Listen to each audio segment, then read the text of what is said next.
오늘 이 시간 여러분들과 함께 순례자로 살아가기 위해라는 제목으로 말씀을 나누길 원합니다. Today I would like to share a message with you titled Living as a Legacy-Bearing Pilgrim. 카미노 데 산티아고 혹시 무엇인지 아시는 분이 계신가요? Camino de Santiago. Have you ever heard of it before? 네, 잘 모르시나요? 산티아고 순례길의 정식 명칭입니다. That's the official name of the famous pilgrimage path to Santiago. 산티아고 순례길은 여러 루트가 있는데요. 그중 프랑스 남서부에 위치한 생쟁 피에르 포르라는 작은 마을이 대표적인 출발점 중 하나입니다. There are many routes to this walk path, but one of the most well-known starting point is a small town called Saint-Jean-Pied-de-Port in southwestern France. 그리고 최종 목적지인 스페인 동북쪽에 사도 야고보의 무덤이 있는 교회, 곧 산티아고 데 콤포스텔라까지 약 800km에 이르는 길고도 아름다운 길이라고 합니다. And the final destination, a church in northwestern Spain where the tomb of the apostle James is said to be, Santiago de Compostela, is a long, beautiful 800-kilometer journey. 그런데요, 이 길이 처음에는 들뜬 마음으로 자연을 감상하며 걷기에는 너무 기분이 좋은데 걷다 보면 서서히 무거운 배낭과 함께 목마름으로 피곤함을 느끼게 된다고 합니다. At first, the journey feels exciting, but you're taking in nature, enjoying every step. But after a while, the backpack gets heavier, the thirst sets in, and fatigue creeps up. 그리고 그 순례길이 기대와는 다르게 외로움과 버거움만이 있답니다. And the journey isn't always what you expected. It often feels more lonely and overwhelming and inspiring. 그런데 신기하게도 3일 정도가 지나면 어느덧 이 순례길이 익숙해지고 자신의 페이스대로 만족하며 지금 이 순간 걷는 것에 감사하고 걸을 때 그 길을 마무리 짓게 된다고 해요. But something amazing happens after about 3 days. You start to find your rhythm. The path becomes familiar and you begin to walk with gratitude, appreciating the moment. 더불어 이 산티아고 순례길이요, 많은 사람들의 버킷리스트라고 합니다. And for many people, walking the Camino is on their bucket list. 사실 이 산티아고 순례길이 유명해진 배경 중 하나가 파울로 코엘료라고 하는 사람이 산티아고 순례길을 따라 걷고요. 또 이 순례 여행의 경험을 토대로 썼던 순례자 때문이라고 합니다. One reason the Camino gained global fame is because of Paulo Coelho's book, The Pilgrimage, which he wrote after walking the path himself. 그는 그의 책에서 이렇게 이야기합니다. 비범한 삶은 언제나 평범한 사람들의 길 위에 있습니다. In his book, he says this: a remarkable life is always found on the path walked by ordinary people. 비범한 삶의 진리와 깨달음이 길을 걸어가는 순례자의 평범한 하루에 있다는 것이죠. In other words, the truth of an extraordinary life are found in the ordinary steps of the pilgrim's journey. 이 땅에 집을 짓고 살려는 정착민이 아니라 구경만 하려는 여행객이 아니라는 것입니다. We're not sailors trying to build permanent home here, and we're not just tourists passing through to take pictures either. 오늘 우리가 함께 묵상할 시편 131편 말씀은요, 성전에 올라가는 노래라는 소재가 기록되어 있습니다. Today we're reflecting on Psalm 131. It's described as a song of ascent, a song of the journey up to the temple. 이 의미는 절기를 맞아 성전에 예배하러 가는 순례길을 의미합니다.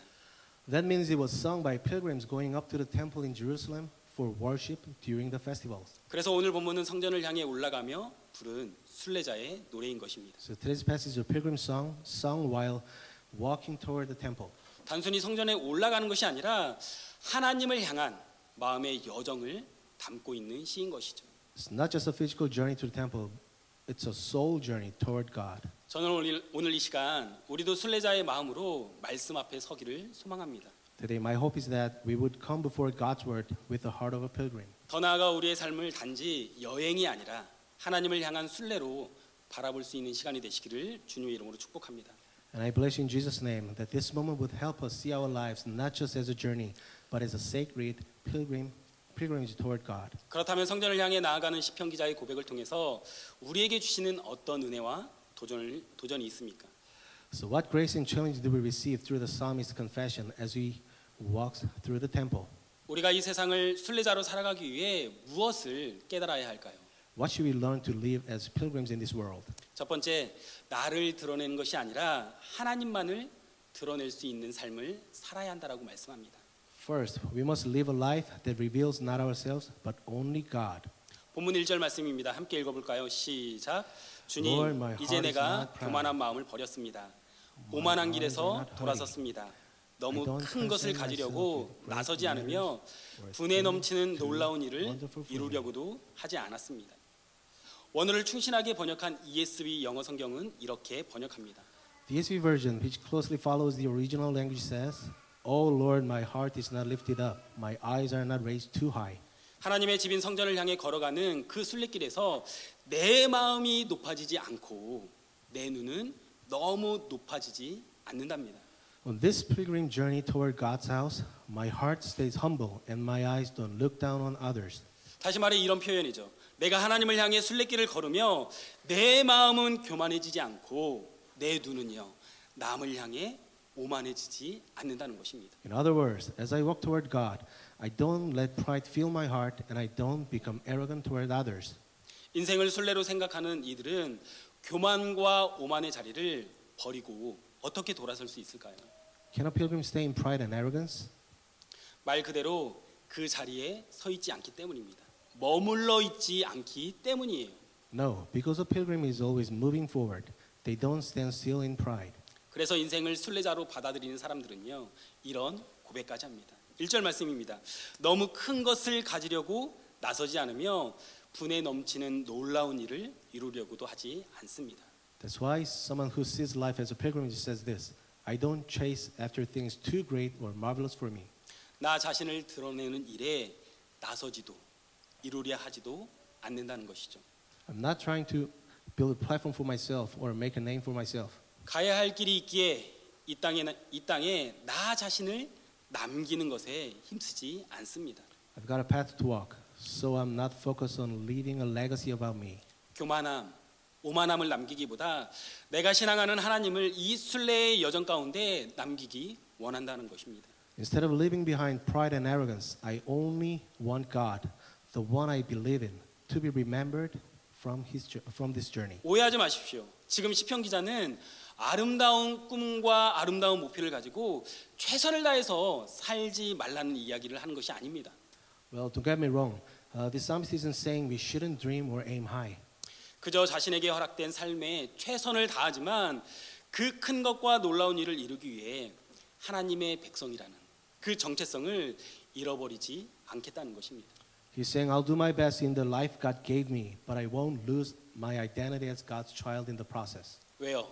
나는 순례자이기 때문입니다. Why? Because I'm a pilgrim here. 내 인생길에 내가 드러나는 것이 아니라 주님만 드러나고 주님만이 남겨지는 것이 중요하기 때문입니다.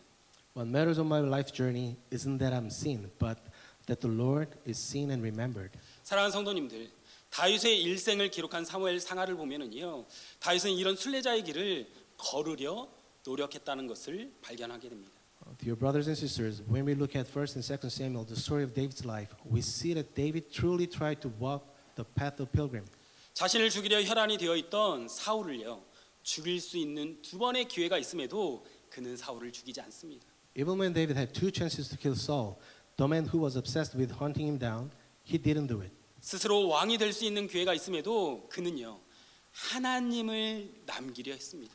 Even when he could have made himself king, he chose to leave God's mark, not his own. 또 아들 압살롬의 반란으로 떠나는 피난길에서도 교만한 마음을, 오만한 눈을 내려놓고 하나님 앞에 스스로 돌아보는 시간을 갖습니다.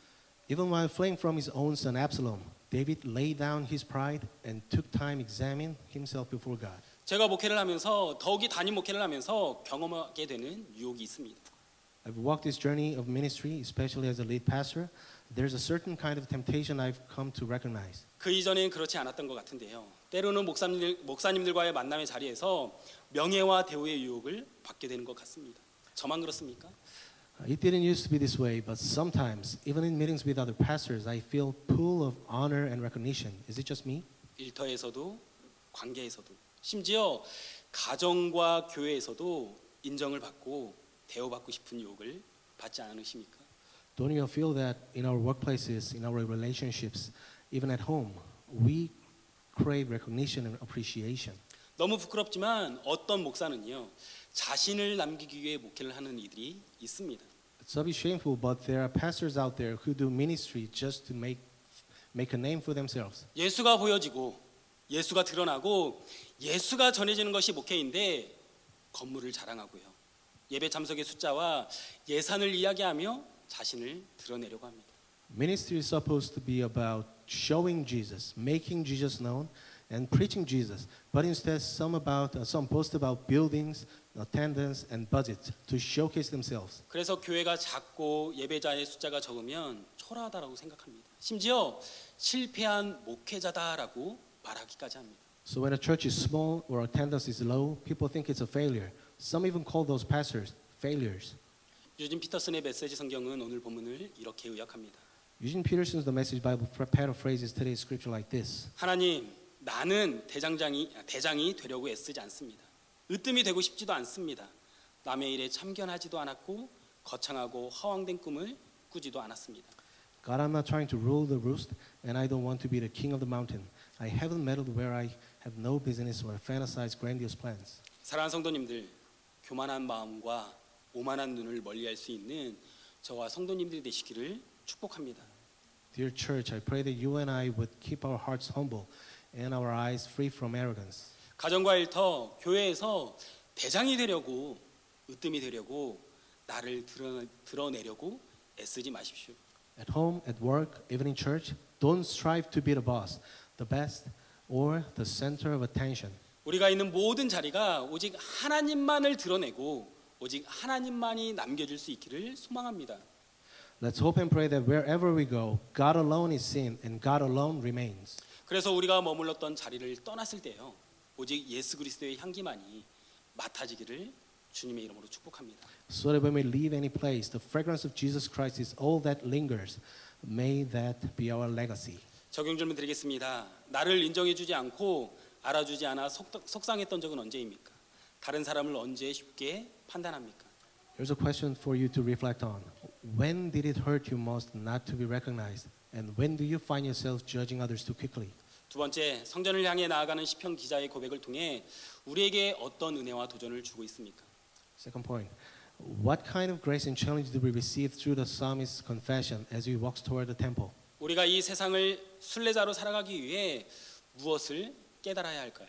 What must we understand in order to live as pilgrims in this world? 세상에 만족하지 않고 하나님 안에서 누리는 고요함과 평온함을 누릴 수 있어야 한다라고 말씀합니다. We must live a life that is not satisfied by the world, but finds calm and peace in God alone. 본문 2절 말씀입니다. 함께 verse 읽어볼까요? 오히려 내 마음은 고요하고 평온합니다. 젖된 아이가 어머니 품에 안겨 있듯이 내 영혼도 젖된 아이와 같습니다. 세상 사람들과 다르게 큰 것과 분에 넘치는 놀라운 일을 이루려 하지 않음에도 오히려 마음에 고요함, 평온함이 있답니다. Unlike people in the world striving for greatness or chasing the extraordinary, the psalmist chooses a different path. He finds quietness and peace instead. 마치 엄마로부터 젖을 먹고 포만감과 행복감에 빠져 엄마 품에 안겨 있는 아이와 같답니다. He's like a child, full and satisfied, resting in his mother's arms, completely content. 사랑하는 성도님들, 혹시 아이들이 젖을 다 먹고요, 엄마 품에 혹은 분유를 다 먹고 아빠 품에 안겨 행복한 표정으로 있던 모습을 기억하십니까? Dear brothers and sisters, do you remember the face of a baby who just finished feeding, resting in mom or dad's arms with that look of perfect peace? 싱글이실 분들 중에서는 혹시 사촌 동생이나 조카를 통해 그런 경험을 해보신 적이 없으신가요? And if you're single, maybe you've witnessed that the same moment in a cousin or niece or nephew. 사실 시편 131편 말씀이요, 그 이전에는 제 마음 가운데 크게 와닿지 않았습니다. To be honest, Psalm 131 didn't hit me deeply in the past. 그런데 하음이가 모유를 먹고 평안하게 품 안에 있는 것을 볼 때 그때부터 큰 은혜가 오더라고요. But then I saw my child Ham resting peacefully and after nursing, and in that moment, grace hit me hard. 왜 시편 기자는 이 고요함에 그리고 평온함을 이야기하고 있을까요? Why does the psalmist emphasize this calm and peace? 머물지 않고 경쟁하지 않기 때문입니다. Because he isn't rushing or competing. 무엇을 먹고 무엇을 입고 어떤 집에 사느냐가 순례자에게는 중요하지 않기 때문이에요. As a pilgrim, what he eats, wears, or owns doesn't define his journey. 그래서 내 영혼에 참 만족과 평온을 주시는 주님께 집중하는 것입니다. That's why he chooses to focus on the Lord, the one who gives true soul satisfaction and peace. 마치 젖된 아이가 어머니 품에 안겨 있듯이 내가 주님의 품 안에 있는 것처럼 말입니다. Just like a weaned child in a mother's arms, I am resting in the arms of the Lord. 그래야지만 이 세상을요 믿음을 붙잡고 고요함과 평온함을 유지하며 이 길을 걸어갈 수 있기 때문입니다. That's how we can hold on to faith and stay calm in this restless world. 우리가 살아가는 이 사회는 고요함과 평온함을 누리지 못하도록 계속해서 분주하게 만들고 있지 않습니까? Isn't our world constantly trying to steal our peace and push us into endless busyness? 성공한 사람들이 되기 위해서 또 이민을 왔기에 한국에 있는 친척과 지인들에게 우리가 잘 살고 있는 모습을 보이기 위해서 말입니다. To look successful, to show our family and friends back in Korea that we've made it. 그래서 입는 옷은 화려해지고 먹는 음식은 넉넉하고 소유한 차는 좋아지고 점점 더 나은 집으로 이사를 하는데 우리의 영혼은 점점 더 조급해지고 어두워져가는 모습을 발견하게 됩니다. So our clothes get flashier, our meals richer, our cars fancier, and our homes bigger, but our souls grow more anxious and dim. 그래서 최근에는요 미니멀 라이프를 꿈꾸는 이들도 있지 않나요? That's why some are now dreaming of a minimalist life. 시편 기자는 그 미니멀 라이프를 통해 얻게 되는 고요함, 평온함에 집중하기 위해 주님과 함께하는 시간을 사모해야 한다라고 말씀합니다. The psalmist shows us that it's not just about simplifying our lifestyle, but about longing for time with God, which brings true stillness. 마치 엄마의 품 안에 젖된 아이가 안겨 있듯이 말입니다. Just like a weaned child resting calmly in its mother's arms. 사랑하는 성도님들, 사실 믿음의 순례자였던 시편 기자인 다윗도요 이것을 깨달았던 것 같습니다. Dear church, even David, the writer of this psalm and a pilgrim of faith, realized this truth. 그래서 실제로 다윗의 삶에 수많은 위기와 시련이 있을 때마다 다윗은요 주님 안에서 영적인 고요함과 평온함을 누리며 인생의 광야길을 헤쳐나갔습니다. Whenever David faced danger or hardship, he found spiritual calm and peace in the Lord and pressed on through the wilderness of life. 그래서 다윗은 돈, 명예, 권력에 집중하기보다 주님만으로 만족하는 그 영혼의 고요함과 평온함에 집중하려 했던 것입니다. David didn't chase wealth, fame, or power. He focused on the peace that comes from being satisfied in God alone. 그것으로 인생의 수많은 어려움을 이겨낼 수 있었고 헤쳐나갈 수 있었기 때문이에요.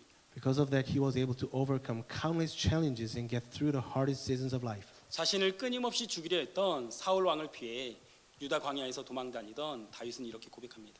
While hiding from King Saul in the wilderness, David said this in Psalm 63. 함께 읽어볼까요? 시작. 주님의 한결같은 사랑이 생명보다 더 소중하기에 내 입술로 주님께 영광을 돌립니다. 사울 왕에게서 도망치면서도 주님의 한결같은 사랑, 헤세드, 은혜로 살아가고 있다라고 그 모든 것이 오직 주님만으로 고요함과 평온함을 누리기 때문이었다라고 이야기합니다. Even while running for his life from King Saul, David knew he was living by God's unfailing love, his hesed, his grace, and through it all, he could rest in quietness and peace because the Lord alone was enough. 사랑하는 성도님들, 제가 언제 한심하다고 느끼는지 아십니까? Dear brothers and sisters, do you know when I feel the most disappointed in myself? 바로 평온함을 잃을 때입니다. It's when I lose my sense of peace. 순간 이성의 끈을 놓치고 분을 내며 때로는 큰 소리로 이야기한 이후의 말입니다. It's those moments when I lose control, when anger takes over and I raise my voice. Those are the times I feel it most. 그때마다 제가 크리스천이 맞나? 목사가 맞나? 하는 생각을 하게 돼요. Every time I find myself wondering, am I really a Christian? Am I really a pastor? 많은 사람들이 산티아고 순례길을 찾는 이유가 무엇인지 아십니까? Do you know why so many people embark on the Camino de Santiago pilgrimage? 분주한 삶 가운데 자신의 흐트러진 삶, 방황하는 인생의 의미를 찾기 위함이랍니다. It's because in the busyness of life, they want to find meaning for their scattered, wandering lives. 바로 잊고 산 고요함, 평온함을 되찾기 위해서죠. They want to reclaim the peace and quiet they have forgotten to live with. 사랑하는 성도님들, 젖된 아이가 엄마의 품 안에서 고요함과 평온함을 누리듯 주님 안에서 평온함과 고요함을 누리고 계십니까? Dear church, just as a weaned child finds rest and peace in their mother's arms, Are you experiencing the same peace and quiet in the arms of the Lord? 바라기는 세상이 줄 수도 알 수도 없는 그 고요함과 평안함을 하나님 안에서 누릴 수 있는 성도님들이 되시기를 소망합니다. I pray that you may find in God a peace and calm that the world neither gives nor understands. 더 나아가 주님의 임재를 사모함으로 주님만으로 고요함과 평온함을 누리며 살아갈 수 있는 저와 성도님들이 되시기를 주님의 이름으로 축복합니다. And Father, I bless you in Jesus' name to long for His presence and to live in that peaceful calm through Him alone. 적용 질문 드리겠습니다. 나의 마음 가운데 고요함과 평온함을 깨뜨리는 것은 무엇입니까? Let me ask you this. What is it that shatters the peace and calm in your heart? 마지막으로 성전을 향해 나아가는 시편 기자의 고백을 통해서 우리에게 주시는 은혜와 도전은 무엇입니까? Finally, what grace and challenge does the psalmist confession as he approaches the temple offer to us today? 우리가 이 세상을 순례자로 살아가기 위해 무엇을 깨달아야 할까요? What must we realize to live as pilgrims in this world? 하나님에게만 소망을 두는 삶을 살아야 한다라고 말씀합니다. We must live a life that places hope in God alone. 본문 3절 말씀입니다. 함께 This is from- 읽겠습니다. this is from verse 시작. 3. 이스라엘아, Trust 이제부터 in the Lord 영원히 forever. 오직 주님만을 의지하여라. The Lord Himself is a rock eternal. 주님만을 의지하랍니다. 만만치 않은 순례길에서 영원히 주님만을 바라보며 기다리며 의지하라는 것입니다. It means to trust only in the Lord, to keep your eyes on Him, wait on Him, and lean on Him forever, especially on this tough pilgrimage called life. 그래서 유진 피터슨의 메시지 성경은 이렇게 의역합니다. That's why Eugene Peterson's Message Bible puts it this way. 이스라엘아, Israel, 하나님을 wait for 기다려라. 희망을 Keep your 품고 hopes 기다려라. 희망을 가져라. Don't be disappointed. 언제나 희망을 품어라. Keep your hope alive. 나의 인생길, 곧 순례와 같은 삶을 살아갈 수 있도록 만드시는 분이 바로 주님이라는 거예요. 하나님이래요. The one who makes our life path, the pilgrimage, possible, that is the Lord. It's God Himself. 지난 화요일 한 목사님과 잠시 만나 대화하는 시간을 가졌습니다. Last Tuesday, I had a brief conversation with a pastor friend. 그 목사님께서 지난달 산티아고 순례길에 다녀오셨는데요. 어떠셨는지 물었습니다. He told me he had just returned from the Camino de Santiago last month, so I asked him how it was. 그래서 목사님께서 이렇게 And 말씀하시더라고요. he said this.